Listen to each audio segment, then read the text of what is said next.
하나님의 말씀 열왕기상 3장 8절에서 12절입니다. 교독하겠습니다. 주께서 택하신 백성 가운데 있나이다. 그들은 큰 백성이라 수요가 많아서 셀 수도 없고 기록할 수도 없사오니 누가 주의 이 많은 백성을 재판할 수 있사오리까? 듣는 마음을 종에게 주사 주의 백성을 재판하여 선악을 분별하게 하옵소서. 솔로몬이 이것을 구하매 그 말씀이 주의 마음에 든지라. 이에 하나님이 그에게 이르시되 내가 이것을 구하도다. 자기를 위하여 장수하기를 구하지 아니하며 부도 구하지 아니하며 자기의 원수의 생명을 멸하기도 구하지 아니하고 오직 송사를 듣고 분별하는 지혜를 구하였으니. 다 같이요. 내가 내 말대로 하여 내가 지혜롭고 총명한 마음을 주노니 내 앞에도 너와 같은 자가 없었거니와 내 뒤에도 너와 같은 자가 일어남이 없으리라. 아멘. 네. 우리 같이 한번 인사할까요? 주 안에서 행복하세요. 네, 왕이 되거나 대통령이 되면 등극식이나 취임식을 하잖아요. 우리나라 이제 대통령도 취임식을 이제 화려하게 했는데 임기를 마치지 못하고 파면다고 이렇게 쓸쓸하게 또 그 대통령실을 나오게 되는 모습을 우리가 뉴스를 통해서 봅니다. 등극식이나 취임식이 굉장히 중요해요. 그래서 미국 대통령이 취임할 때도 우리나라 정치인들이 거기에 가느냐 마느냐 뭐 가서 뭐 누구를 만나느냐 나는 갔다 못 갔다 뭐 굉장히 그 취임식에 참여하는 것 때문에 특권이 되기도 하고 자랑이 되기도 하고 이야기거리가 되기도 하잖아요. 솔로몬이 왕이 됩니다. 그런데 그 왕이 된 솔로몬이 어떻게 합니까? 오늘 다 읽지는 않았는데 3장 4절 말씀에 보면 이에 왕이 제사하러 기브온으로 가니 거기는 산당이 큼이라 솔로몬이 그 제단에 1000번제를 드렸더니 이렇게 말합니다. 왕이 제사하러 기브온에 갔다 1000번제를 드렸다 말합니다. 왕이 됐으면 등극식 해야 되잖아요. 화려하고 멋진 등극식을 통해서 내가 왕이 되었음을 전 국민에게 알리고 전국에 알려야 됩니다. 그런데 솔로몬은 그렇지 않아요. 오늘 본문의 말씀에 보니까 왕이 제사하러 기브온으로 가니 1000번제를 드렸더니 이렇게 말합니다. 왕이 되었는데 등극식이 우선이 아니라 하나님 앞에 나아가는 예배가 우선입니다. 왕이 된 내가 주인이 되어지는 등극식이 먼저가 아니라 하나님을 높이고 하나님을 예배하는 번제, 제사 이제 이것이 우선이 됩니다. 그래서 1000번제를 드렸다라고 성경이 말합니다. 이렇게 솔로몬이 왕이 되었음에도 불구하고 1000번제를 드리는 이유가 뭘까요? 3절 말씀에 이런 말씀이 있습니다. 솔로몬이 여호와를 사랑하고 그의 아버지의 다윗의 법들을 행하였으나 이런 말씀이 있어요. 여호와를 사랑하고 하나님을 사랑하기 때문에 왕이 되었음에도 불구하고 화려한 등극식이 아니라 하나님 앞에 예배를 드리고 1000번제를 드립니다.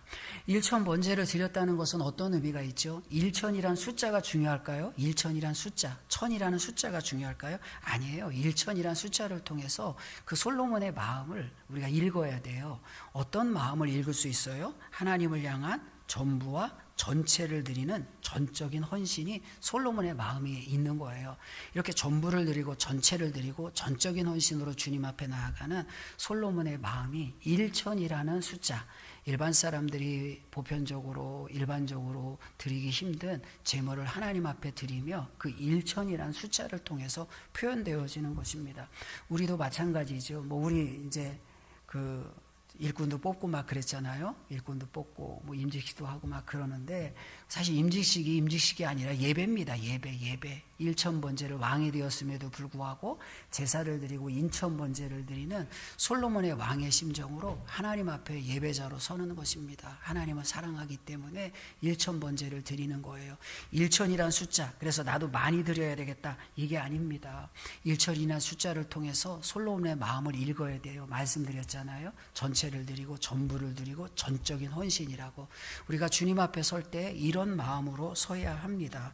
그런데 이렇게 1000번제를 드리는 솔로몬이 하나님 앞에 어떤 모습으로 설까요?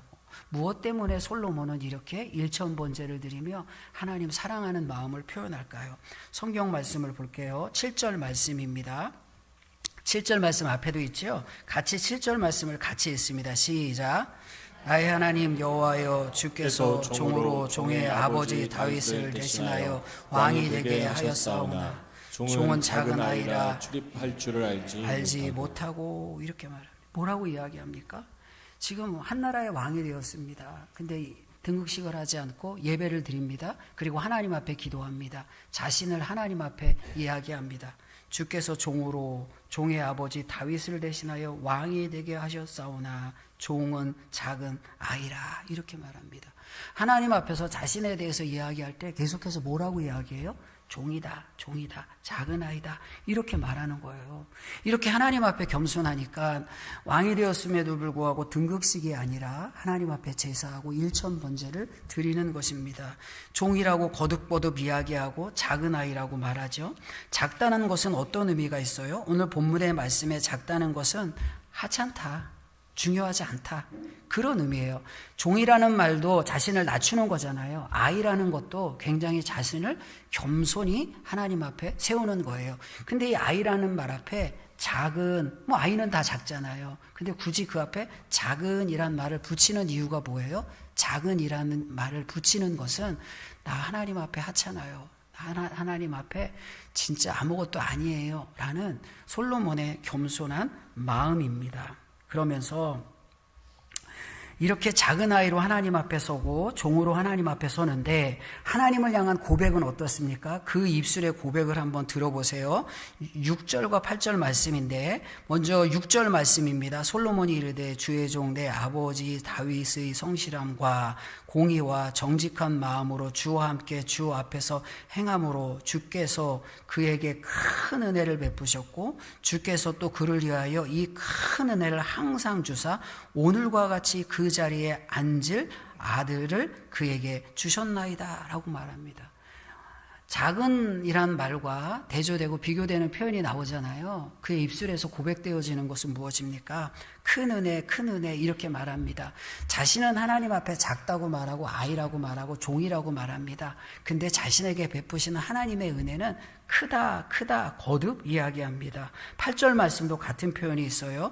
주께서 택하신 백성 가운데 있나이다. 그들은 큰 백성이라 수요가 많아서 셀 수도 없고 기록할 수도 없사오니 이렇게 말해요. 8절 말씀은 여기 생략된 말이 있는데 당신의 종은 당신이 택하신 백성 가운데 있습니다. 그들은 큰 백성이어서 셀 수도 없고 수가 많아서 기록할 수도 없습니다. 이런 말이에요. 그러니까 8절 말씀에도 종이라는 표현을 쓰고 있단 말이에요. 여기에 생략됐는데 원래 히브리 말에는 종이라는 말이 나온단 말이에요. 그러니까 자신을 하나님 앞에서는 종과 작은 아이로 표현하고요. 하나님이 주신 것에 대해서는 큰 은혜다. 그리고 8절 말씀에 큰 백성이다. 이렇게 이야기합니다. 솔로몬의 겸손입니다. 낮은 마음입니다. 정말 하나님의 은혜를 사모하는 간절한 마음입니다. 그러니까 일천번제를 드리면서 내가 하나님 사랑합니다. 등극식하지 않고 왕의 이름을 드러내는 화려한 등극식이 아니라 하나님 앞에 예배자로서는 작은 예배자의 그런 겸손으로 주님 앞에 나아가는 거예요. 성경 말씀을 하나 또 볼게요. 8절 말씀 방금 읽었잖아요. 8절 말씀 우리 같이 한번 8절 말씀도 같이 다시 한번 읽습니다. 시작. 주께서 택하신 백성 가운데 있나이다. 그들은 큰 백성이라 수요가 많아서 셀 수도 없고 기록할 수도 없사오니. 이 말씀을 통해서 솔로몬이 자신을 어떻게 생각하는지 또 알 수가 있어요. 뭐라고 이야기합니까? 8절 말씀에 주께서 택하신 백성 가운데 당신의 종은 이 말이 생략되었다고 했잖아요. 여기에도 종이란 말이 나와요. 저는 종입니다. 이렇게 말해요. 당신의 종은 주께서 택하신 백성 가운데 있나이다. 이렇게 말해요. 그러니까 왕인데 주께서 택하신 백성이다. 이게 왕이니까 내 백성이잖아요. 한 나라를 다스리는 나의 백성인데 나의 백성이라고 말하지 않아요. 주께서 택하신 주의 백성이라고 말하는 거예요. 그리고 나도 그 가운데 있습니다. 이렇게 말하는 거예요. 왕의 주의를 자랑하는 것이 아니라 나도 주님이 택하신 백성 중에 한 사람이에요. 나 종입니다. 근데 나 똑같이 종인데 주께서 택하신 백성 가운데 있는 똑같은 사람인데 하나님이 나를 왕으로 삼으셨사오니 이거 어떻게 해요? 하나님이 도와주셔야 돼요. 그런 마음으로 등극식을 하지 않고 하나님 앞에 예배하며 일천번제를 드리는 거예요. 그럴 때 이 솔로몬이 이제 하나님 앞에 받는 게 무엇입니까? 오늘 본문의 말씀 11절 말씀 본문이다. 11절 말씀을 보세요. 이에 하나님이 그에게 이르시되 내가 이것을 구하도다. 자기를 위하여 장수하기를 구하지 아니하고 부도 구하지 아니하고 자기 원수의 생명을 멸하기도 구하지 아니하고 오직 송사를 듣고 분별하는 지혜를 구하였으니 이렇게 말합니다. 솔로몬이 지혜를 구했대요. 그래서 이야기하는 거예요. 야, 너 들어보니까 이제 네가 막 그냥 네가 원하는 것, 네가 바라는 것, 세상의 권력, 힘 이런 거 구하지 않고 듣고 분별하는 지혜를 구하였으니 이렇게 말하거든요. 하나님이 인정하는 거예요. 지혜를 구했다는 거예요. 그러면 오늘 성경에서 말하는 지혜가 무엇일까요? 하나님 앞에 겸손히 서는 솔로몬이 구한 지혜란 무엇을 말하는 것일까요? 성경이 지혜가 무엇인지를 우리에게 알려줍니다. 9절 말씀을 보세요. 11절 방금 읽어드린 11절 말씀은 하나님께서 너 지혜 구했구나. 듣고 분별하는 지혜를 구했다. 이렇게 인정하는 거잖아요. 그럼 앞에는 솔로몬이 구한 내용이 나오겠죠. 9절 말씀을 보세요. 누가 주의 이 많은 백성을 재판할 수 있사오리까? 듣는 마음을 종에게 주사 주의 백성을 재판하여 선악을 분별하게 하옵소서 이렇게 말해요. 사실 우리는 솔로몬을 지혜의 왕으로 알고 하나님 앞에 간구하고 기도할 때 지혜를 구했다라고 합니다. 근데 엄밀하게 따지면 사실 본문에 지혜라는 말이 나오긴 해요. 12절에도 나오고 28절에도 지혜라는 말이 나오긴 하지만 그거는 솔로몬이 구한 것의 어떤 총론으로 결과로 그런 솔로몬이 구한 것의 결과가 이것이다라는 것을 이야기하는 거예요. 근데 엄밀하게 따지면 9절 말씀에 다시 9절 말씀을 보세요. 누가 주의 이 많은 백성을 재판할 수 있사오리까? 듣는 마음을 종에게 주사 주의 백성을 재판하여 선악을 분별하게 하옵소서라고 말합니다. 솔로몬이 원래 구한 건 두 개예요. 두 개. 뭘 구하죠? 듣는 마음 그리고 분별하게 하옵소서. 두 가지를 구하는 거예요. 듣는다는 건 뭐예요? 성경에 우리가 뭐 쉐마, 샤마 이런 거 다 잘 알잖아요. 예? 들으라 이스라엘, 쉐마 이스라엘 다 듣는다는 거예요. 그런 어군에 있어요. 같은 뜻에 있는 거예요. 듣는다는 것은 뭐 성경에 순종이 제사보다 낫고 듣는 것이 수양의 기름보다 낫다 그런 말 하잖아요. 그 듣는다, 순종 그런 말과 다 같은 거예요. 그러니까 지금 왕이 됐는데 지혜를 구했다고 하죠. 근데 그 지혜의 내용이 무엇인지를 말하는 거예요. 솔로몬은 지혜라는 말을 언급하지 않아요. 그 하나님 앞에 구하는 게 나에게 듣는 마음을 주세요. 듣는 마음을 주세요. 그리고 분별력을 주세요. 이렇게 말합니다. 듣고 분별할 수 있도록 하나님 도와주세요. 구하고 있어요. 11절 말씀을 보세요. 이에 하나님이 그에게 이르시되 내가 이것을 구하는도다. 자기를 위하여 장수하기를 구하지 아니하고 부도 구하지 아니하며 자기 원수의 생명을 멸하기도 구하지 아니하고 오직 송사를 듣고 분별하는 지혜를 구하였으니 이렇게 말합니다. 솔로몬이 구한 게 듣는 마음을 구했죠. 분별하는 마음을 구했잖아요. 근데 하나님이 그 인정하면서 뭐라고 말해요? 송사를 듣고 분별하는 지혜를 엄밀하게는 여기에 지혜라는 말은 없어요. 뒤에 분별하는 지혜를 구하였으니 지혜라는 말은 빼야 돼요. 히브리 성경에 없는 거예요. 그러니까 솔로몬이 구하는 건 듣는 마음을 구하고 분별력을 주세요라고 기도했어요. 그러니까 하나님이 11절 말씀에 듣고 분별하는 지혜를 구하였으니 인정하는 거예요. 듣고 너 분별하는 것을 분별력을 달라고 기도하는구나 라고 이야기합니다. 그리고 12절 말씀을 보세요. 내가 내 말대로 하여 내게 지혜롭고 여기에 이제 비로소 지혜라는 말이 나오는데 지혜롭고 총명한 마음 이 총명한 마음은 앞에서 이야기하는 분별력을 말하는 거예요. 총명한 마음을 주노니 내 앞에도 너와 같은 자가 없었거니와 내 뒤에도 너와 같은 자가 일어남이 없으리라 라고 이야기합니다. 그러니까 오늘 본문의 말씀에서는 듣는 것과 들으면 뭐예요? 우리가 다 듣거든요. 그냥 우리 애들한테 이야기할 때도 방 좀 치워라 그러면 네 대답만 하고 막 그냥 뒤로만 듣는 거예요. 듣고 듣는 마음을 주세요. 그리고 분별하는 마음을 주세요. 이 말은 뭐예요? 그냥 듣고 대답만 하는 것이 아니라 그 듣는 것에 대해서 분별하여 옳고 그름을 분별하고 반응하고 판단하고 평가하고 실행에 옮기는 그런 분별력, 영적인 분별력을 하나님이 주셨다는 것이죠. 이게 성경에서 말하는 지혜라는 거예요. 지혜라는 거예요. 그래서 이 잠언서 보면 지혜라는 일반적인 단어들이 참 많이 나오거든요. 크게 세 종류의 지혜라는 단어가 잠언서에 나와요. 근데 그 잠언서에 나오는 상당히 일반적인 지혜라는 말이 오늘 솔로몬이 하나님 앞에 받은 지혜를 표현하는 말에도 호크마라고 해서 나오긴 해요. 학함, 호크마 이렇게 나오긴 하는데 그런 말들이 오히려 많이 나오지 않고 더 강조하는 것은 뭐예요? 듣고 분별하는 마음, 듣고 분별하는 것에 대해서 훨씬 더 많이 이야기한다는 거예요. 그러면 지혜가 뭐냐? 지혜냐? 우리가 이제 좀 오해를 하거든요. 막 이제 솔로몬이 막 시도 많이 쓰고 뭐 여러 가지 글도 많이 썼다고 하니까 그러니까 이제 여기서 받은 것은 그냥 지혜다. 우리가 우리 나름대로 해석하고 우리 나름대로 우리의 어떤 이 생각과 판단이 가미된 그런 지혜를 생각하기 쉽단 말이에요. 그런데 그냥 성경을 있는 그대로 보면 돼요. 그냥 성경이 이야기하는 대로 우리의 어떤 선지식이나 그냥 자동적인 인식, 주일학교 때부터 우리가 솔로몬에 대해서 배웠잖아요. 그러니까 주일학교 때서부터 배운 그 습관적인 인식, 자동으로 성경을 해석하는 그런 인식이 아니라 그냥 문자로, 성경이 문자로 지금 읽을 때 객관적으로 보여주는 그 말씀으로 그냥 읽으면 되는 거예요. 그러면 성경이 말하는 지혜는 뭐냐? 그건 듣는 거예요. 듣는 거예요. 듣고 분별하는 거예요. 분별한다는 게 뭘까요? 제가 다른 설교 시간에도 말씀드렸어요.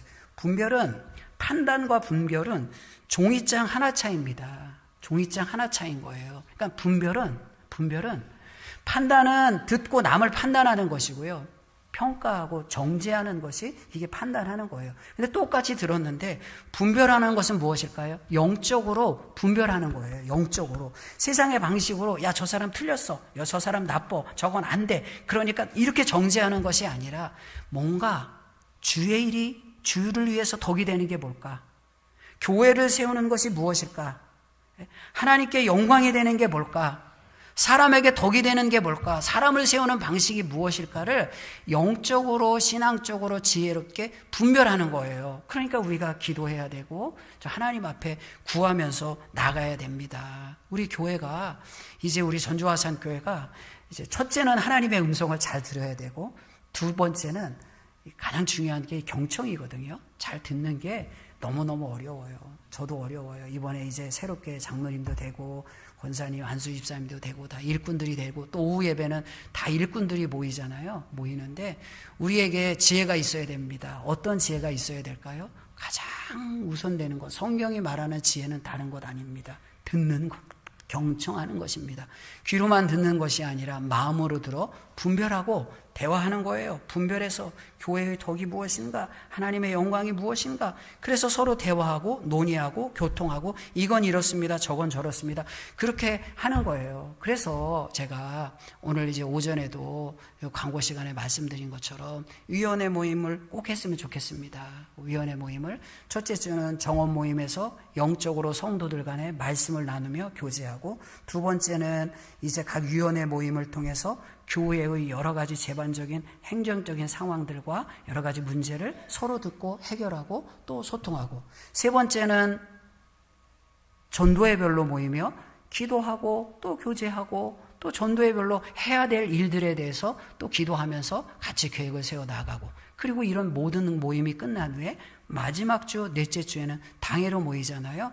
이런 모임을 통해서 들려왔던 이야기를 당회를 통해서 또 논의하고 기도하고 해결하고 또 흘려보내고 이런 교회가 되어질 때에 솔로몬이 나라를 아름답게 세워나가고 견고히 세워나갔던 것처럼 교회도 견고하고 또 하나님의 은혜 가운데 아름다운 주의 나라가 되어질 수 있습니다. 그렇다면 어떻게 듣는 게 어렵거든요. 근데 여기에 영적인 비결이 있어요. 영적인 비결이 있습니다. 솔로몬이 자신을 왕이라고 생각하면 이게 듣는 게 어렵거든요. 근데 그는 하나님의 은혜를 노래하고 이야기할 때는 큰 은혜라고 말하고요. 백성을 말할 때도 큰 백성이라고 말했어요. 그리고 자신을 향해서는 종이다, 아이다라고 이야기했습니다. 이 말씀을 우리의 삶 가운데 적용하면 될 것 같아요. 우리 교회 지체들이 있잖아요. 솔로몬이 그 백성을 큰 백성이라고 말하고 그 백성 가운데 임하는 하나님의 은혜를 큰 은혜라고 이야기했던 것처럼 우리도 우리의 지체들을 크다고 생각하면 되는 거예요. 크다고 생각하고 그리고 그 지체들 가운데 임하는 하나님의 은혜가 놀랍고 크다고 생각하면 되는 거고요. 나는 하나님 앞에서 종입니다. 아입니다. 이런 겸손함이 있어야 돼요. 나는 낮추고 남을 높이면 듣는 게 조금 편하지요. 들을 수 있지요. 들어야 되는 거지요. 그런데 내가 높아졌어요. 직분이 높아지는 거예요? 뭐 계급이에요? 목사가 뭐 계급이어서 더 높은 거예요? 그냥 직분에 따라 하나님이 권위를 부여한 것이고, 권위는 종으로서 사용하는 거예요. 섬긴다는 말과 집사라는 말은 똑같아요. 제가 지난번에도 말씀드린 것 같은데, 섬긴다는 말과 집사라는 말은 똑같아요. 명사는 집사고요, 동사는 섬기는 거예요. 예수님이 나 섬기는 자로 왔다. 그러면 집사의 모범, 교회의 일꾼의 모범은 예수님이 되어지는 거예요. 예수님이 작아지고 낮아지고 섬기는 자로 오셨잖아요. 우리 이번에 또 지금도 우리 다 뭐 오후 예배는 다 일꾼이잖아요. 우리 뭐 전주화산교회가 대한예수교 장로회 합등초 교회잖아요. 사실 장로교는 굉장히 대의민주제입니다. 25명에 한 분씩 장로를 세우는 거예요. 근데 이렇게 장로교가 여러분 그 개혁교회가 있어요. 그러니까 신앙은 보수적이고 신학은 개혁적이고, 그리고 제도는 정치 제도는 장로교란 말이에요. 우리 교회가 그래요. 신앙은 보수적이고 그러니까 신학은 개혁적이고, 그리고 제도는 장로교회예요. 근데 개혁교회의 전통 가운데 종교개혁 이후에 생겨난 교회들이 단순히 장로교회만 있지는 않아요. 우리가 장로교가 모든 개혁교회의 유일하다 그렇게 착각하면 안 돼요. 그렇지만은 않아요. 개혁교회의 전통 가운데 영국 성공회도 종교개혁 이후에 생겨난 거예요. 그런데 개혁의 주도자들이 달라요. 개혁을 주도하는 사람들이 좀 달라요. 영국 성공회는 그 왕에 의해서 주도되어져서, 영국 성공회나 영국 성공회에서 근거한 감리교는 감독제도, 장록제도가 아니라 감독제도여서 그냥 세상의 정치 제도로 말하면 귀족주의적인 그런 정치 제도죠. 교회의 정치의 형태가 감독이 주관합니다. 감독이. 사실은 뭐 감리교나 침례교회는 장로가 없어야 되는 거거든요. 장로가 없어야 돼요. 근데 우리나라에 들어와서 다 장로라고 부르고, 장로라고 부르는 것은 약간 사회적 지위하고도 연결되어지니까 감리교 다니면 평생 신앙생활에도 장로라고 불려질 수가 없어요. 침례교 다니면 평생 신앙생활에도 장로로 불릴 수가 없는 거예요. 그러니까 이 성도들이 아이고 우리는 장로 없어요? 다 세상에서 그 정도 다니면 장로해야 된다고 하는데, 그러니까 이게 그냥 완전히 뒤죽박죽 돼갖고 전통에도 없는 침례교회도 장로 생기고 감리교회도 장로 생기고 막 그러거든요. 이 개혁주의 전통에 있지만, 종교개혁의 빛 아래에 있지만 다 달라요. 그냥 장로교는 이런 새로운 계급들이 이제 귀족에서 왕과 귀족으로부터 이제 이 새로운 계급들이 생겨난단 말이에요. 부르주아가 생겨난다고요. 장사나 돈을 통해서 이 부를 축적한 사람들이 생겨나고, 그런 사람들의 지원을 통해서 종교개혁이 이루어져요. 그런 게 대표적으로 화란, 네덜란드잖아요. 네덜란드가 개혁주의적 전통이 굉장히 강해요. 이 사람들은 전통적으로 땅을 많이 가지고 있거나, 이제 어떤 이 영주, 왕의 권위가 강한 나라가 아니야. 네덜란드는 땅도 낮고 살기도 굉장히 어려워요. 그러니까 어떻게 돈을 벌어요? 이 사람들은 무역해서 장사해서 돈 버는 거예요. 근데 예전에는 땅을 많이 가지고 있는 영주들이 힘이 있는데, 이제 대항해가 시대가 열리면서 이제 새로운 무역을 통해서 돈을 버는 새로운 계급들이 생겨요. 그래갖고 이런 사람들이 막 항해하는 거예요. 그렇게 항해하던 사람 중에 어떤 사람이 있어요. 박연이 우리나라에 표류해서 와갖고 우리나라 관리가 되고, 저 제주도에 누가 표류해요? 하멜. 다 네덜란드 사람들이에요. 장사하는 사람들. 이렇게 자본이 축적한 사람들을 통해서 이제 개혁교회를 지원하는데, 그렇게 생겨난 게 대의민주제, 사회 변혁과 더불어서 대의민주제로서의 장로교란 말이에요. 근데 그것 온전한 종교개혁이 아니다라고 주장하는 사람들이 농민운동을 통해서 또 다른 더 급진적인 개혁운동을 주도하는데, 그게 침례교, 제세례파, 그 회중교회, 장로도 없어요. 그냥 회중들이 결정하는 거예요. 회중들이. 그래서 미국 침례교나 이런 침례교 전통에 있는 교회는 뭐 목사가 그냥 신학교 교육을 받아갖고 장로 중에 뭐 이렇게 되고 그러는 게 아니라, 회중이, 당신 가만히 보니까 그냥 우리 교회 지도자 될 수 있을 것 같아요 하면서 회중 가운데 세우는 거예요. 회중 가운데 우리 말씀으로 가르쳐 주세요. 우리 교회 말씀의 지도자 돼주세요. 그냥 회중들이 세우면 되는 거예요. 그래서 침례교회는 사실 신학적으로도 굉장히 약했어요. 근데 이게 근대 이후에 넘어오면서 신학교육이 굉장히 이제 잘 정비되어져서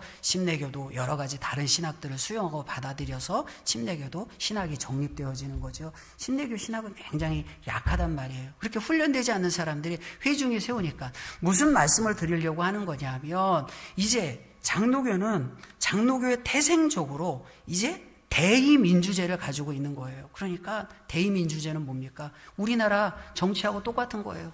국회의원이 지역구에 기반을 두고 지역민들의 이 말을 듣고 법으로 입안하고 무엇인가를 하는 것처럼 교회도 똑같은 겁니다. 그러니까 중요한 게 무엇일까요? 우리가 잘 듣는 거예요.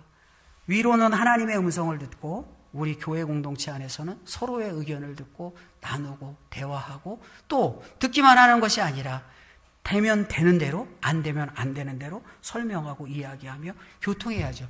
이것이 건강한 교회. 그러니까 우리가 막 그냥 신앙생활 한다고 해서 그냥 기도만 하고 뭐 기도 당연하죠. 말씀 있고 하나님의 음성을 듣는 것 당연해요. 그리고 건강한 교회로 세워지는 또 하나의 조건은 무엇일까요? 이렇게 교회 공동체를 세우시는 제도의 근거에서 그 제도가 이제 반영하고 제도가 우리에게 주는 그런 하나님의 그런 이 원칙과 법칙들을 잘 환영하는 것입니다. 그런 원칙들을, 성경적 원칙들을 솔로몬의 겸손함과 솔로몬의 듣는 마음을 통해서 우리가 배울 수가 있습니다. 솔로몬의 지혜는 다른 것 아닙니다. 듣는 거였습니다. 듣는 거였습니다. 그러니까 들어야 됩니다. 들어야 됩니다. 저도 듣는 거 너무 어렵거든요. 싫은 소리 하면 저도 싫어요. 우리 집사람이 아내가 싫은 소리 하면 별로 듣기 싫어요. 근데 뭐 틀린 소리는 없거든요. 네? 틀린 소리는 없는데 뭐 얘기하면 듣기 싫고 막 그렇습니다. 근데 잘 들어야 됩니다.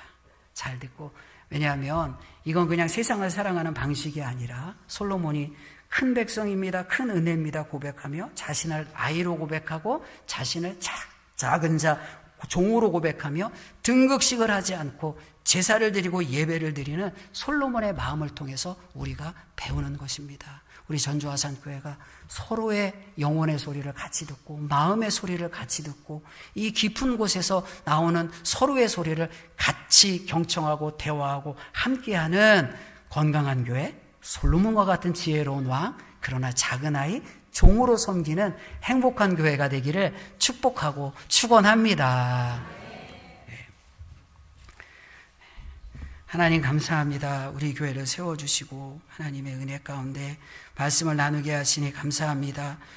솔로몬이 왕이 되어졌지만 등극식이 우선이 아니라 하나님 앞에 예배하며 제사를 드렸고 하나님 큰 백성입니다, 큰 은혜입니다 고백하되 자신은 아이라고 말하며 작은 아이라고 고백하고 자신을 종이라고 이야기했던 것처럼 우리도 그렇게 남을 높이고 낮아지는 나를 낮추는 삶을 통해서 또 하나님의 음성도 잘 듣고 또 우리 서로의 마음도 헤아리며 잘 들을 수 있는 그런 마음을 우리에게 허락하여 주시옵소서. 이런 좋은 교회로 우리 교회를 세워주시니 감사합니다. 예수님의 이름으로 기도하옵나이다.